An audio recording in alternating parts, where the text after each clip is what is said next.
What's going on, ladies and gents? So we're back today for another video. Again, I apologize for the last film and this one for all of the sound in here. We're still waiting for some of our new equipment to get here. It should be here soon, and then hopefully a lot of this sound will dissipate. Yeah, be a lot better. So bear with us. Today we have a pair of Ariat work boots, and these things are pretty beat up. They're nice and dirty. Dirtier sometimes the better for straight off the construction site or farm, whichever. We are going to put some new Vibram treaded soles on there, so won't be as much like decorative stuff, but I always like to work with Vibram soles. They're just fun to work with. So it's going to be a completely different video. I know we've done a lot of dress shoes in the past. It's kind of our specialty and what we get the most of, but this should be something different and fun. So let's get started. All right, guys, so what we normally do in most of our videos is we wait until after the shoes have been completely resoled before we clean them off and polish them, but we're gonna go completely opposite this time. These shoes are pretty dirty. I don't really like to resole boots or shoes when they're really dirty.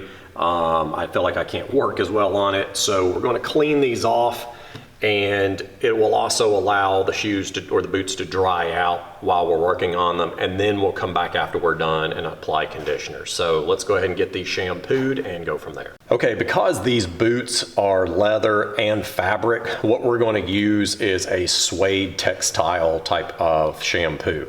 Now, in the move, we lost our little dish that we used.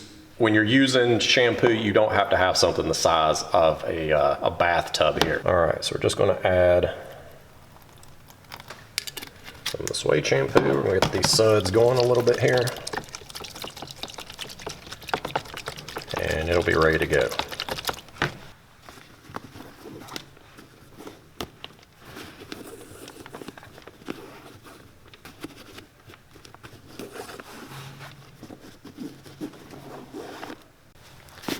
All right, with any shoe or boot shine, first thing you want to do, as we've discussed in the past, is just take a brush and try to get as much dust and surface dirt off as you can. And as you can see, this one has a lot of grass and dust on it, so we're going to get as much of that off as possible. And on that note, guys, make sure when you are using a brush that you're not using the nice brush that you use for your shoes that has polish on there. Just go get you a really cheap brush that you can use, you know, for basically cleaning. It's kind of like a broom you're using for the floor. So just keep that in mind. Okay, again, guys, the reason that I'm using suede shampoo this time instead of saddle soap is because we have a lot of fabric on here. We also have suede up here at the top. So I'd rather just be safe than sorry on this boot. If you're just doing it yourself, that would be the ideal product to use. But if you do have saddle soap, I would just, advise you to just keep it along the smooth leather surfaces up here on the toe and on the heel.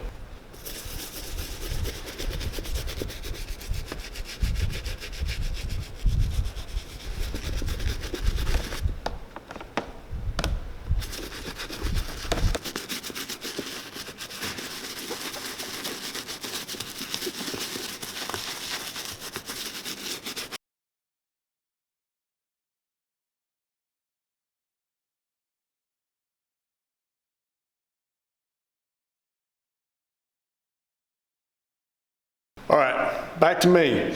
We're going to start doing the bottoms of these soles, and one thing I noticed about these are work boots, but these aren't like steel-toed. So if any of the, we get this construction guys out there like, oh, those aren't work boots. These are work boots, and obviously you can tell this guy works in them quite a bit. But the sole is starting to separate in several spots. It's an oil-resistant sole that's on here by Ariat, and we're going to replace those with some Vibram number 2040s. And these have a lot more tread than these have on it. So one of the things I like about the Vibram 2040s is because the tread is raised, it gives you a smooth area around here that you can actually put 2 rows of stitching if you want. And the stitches are protected by that raised tread. There are some that are flat, and then you're just at the mercy of hitting the pavement. But I do like that. The only downside I don't like about the 2040, and you could probably get them in larger sizes, it's just it's harder to find suppliers that go much higher. So these I can only get these in like 3 sizes. So there are other options in Vibram. They can go larger, but in the 2040, not that much. All right, so as you can see, these are not stitched. These are just molded on and glued. And the core of this is like crepe. And kind of a reason I don't like cement constructed shoes is for this very reason. Welted shoes are just so much better. So if you're gonna invest in a pair, just get a welted pair.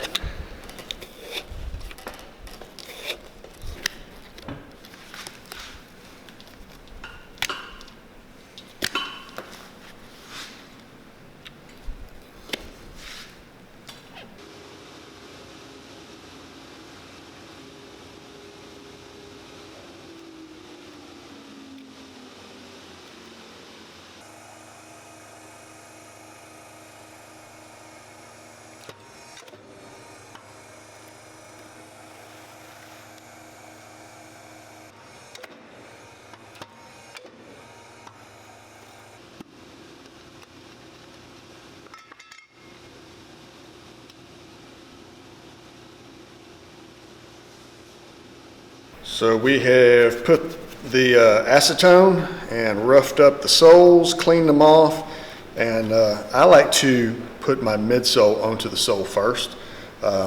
People have different orders they like to do it in. I just think I get a better fit when I do it that way. It really depends on also the type of shoe. Sometimes you have to put the midsole on and stitch it and then put a sole on, especially if it's a cement sole. But these are all going to be stitched, and for this particular pair, I like to kind of work backwards, but put some glue. I like to put it on the rough side, and then I can rough up this part however much I need it.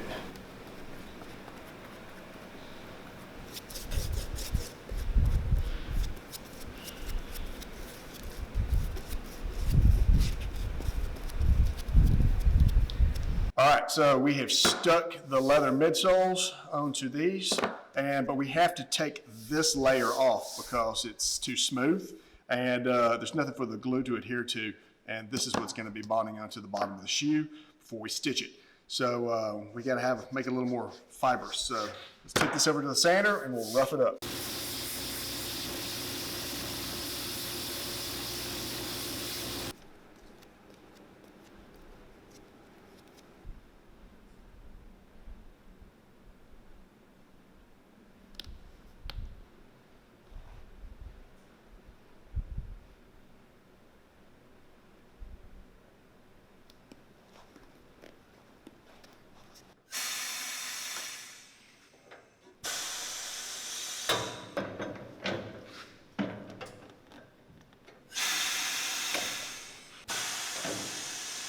So I can't use my little roller wheel on my 5-in-1 because of the teeth.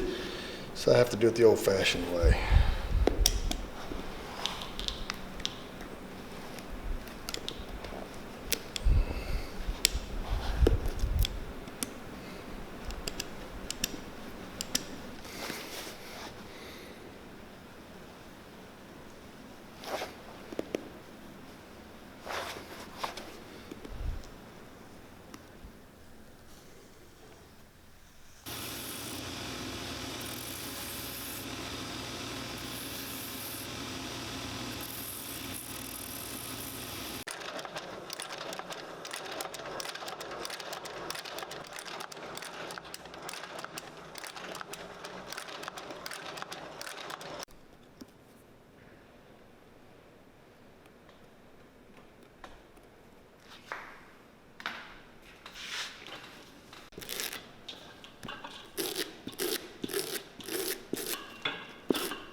All right, so we are going to put these 7/8 inch treaded Vibram lug heels on it, and it pretty much fits already straight onto the shoe, but you can go rubber to rubber. I like to put a little piece of leather in between. It's you know, you got something that's a little more porous that it can stick to, and so we've gotten a little piece of this pit tan leather. It's pretty thin because we don't want it to go too high or it's going to throw the pitch off. But we'll just stick this on, and we've kind of shaped it.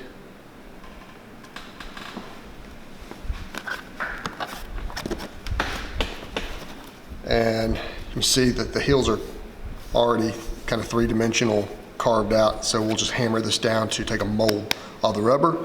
And then this is roughed up so glue can soak into there. We'll stick it on and we'll see where we go.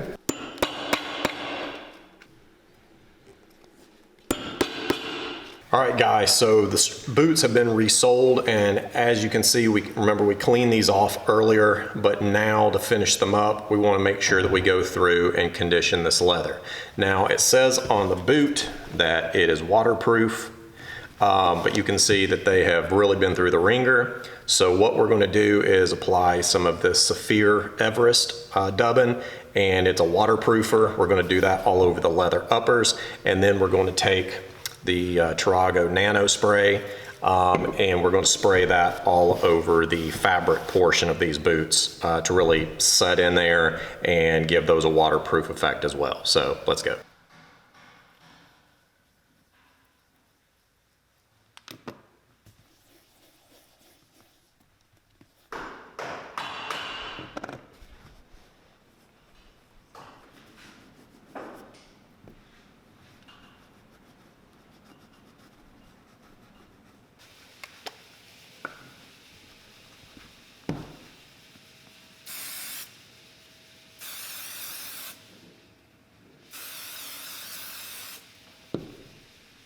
All right, guys, as you can see, these original laces have just about had it. They're pretty shot, so let's get rid of these.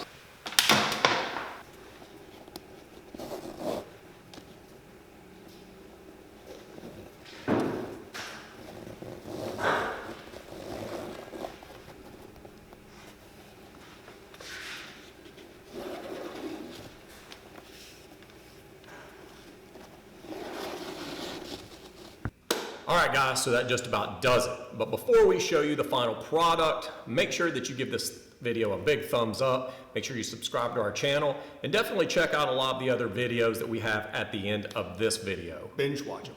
Binge watch those things. Just take the whole weekend and binge watch all of our videos. I promise you're going to enjoy it. You're going to learn a lot. All right, so with these boots, we replaced them with some Vibram 2040s. Has a nice grip. But like I said earlier in the video, one thing I do like about these is that it gives you a place for stitching that's going to protect those stitches by the height of that tread. We put a 7/8 inch lug heel on the back, and then we just weatherproofed them, put some new laces on them. It was a pretty straightforward yeah, this guy, he obviously uses these things to get the job done, whether it's construction or whatever. I mean, this is a guy that's out there getting it done every day here in America. So these things are going to last a lot. They're going to last a long time. He's got some major tread on them now. Yeah, he's good to go. So, all right, guys, so that just about does it. Again, hope you all have a great day. And again, thanks for watching. Have a good one.